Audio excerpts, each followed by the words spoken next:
মহেশের মাসির বাড়ি থেকে মিন মন্দিরটা খুব একটা দূরত্ব নয়, 5-6 মিনিটের রাস্তা, হেঁটেই যাওয়া যাবে। আমি তো হেঁটেই গিয়েছিলাম, আর পাশে 2-4টে মানুষকে শুধুলে তারাই বলে দেবে কোন দিকে যেতে হবে। একদম সোজা হাঁটলি এই মেন গেট দেখতে পাবে একটা বিশাল, সেই গেটটা ধরে গেলেই মহেশের নিজের মন্দির পেয়ে যাবে, মেন মন্দির। আমি হেঁটেই চলে গিয়েছিলাম, তারপর গিয়ে দেখলাম এদিকে চারদিকে প্রচুর মেলা বসেছে, আর গজা, জিলাপি সমস্ত কিছুই বিক্রি হচ্ছে।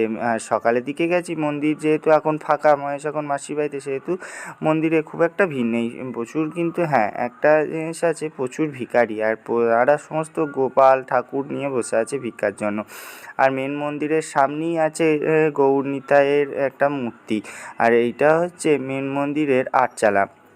আর মেন মন্দিরে যেহেতু এখন মহেশ নেই, সেহেতু এখন রাধাকৃষ্ণ এইসবেরই সেবা চলে। আর পাশেই আছে ধ্রুমানন্দ ব্রহ্মচারী মহারাজ, যিনি এই মন্দিরটি প্রতিষ্ঠা করেছিলেন। তার পাশে আছে নীলমাধব, আছে রামকৃষ্ণ, মা শারদা, স্বামীজির একটা বিগ্রহ, আর তার পাশে আছে শিব আর বজরংবলীর বিগ্রহ।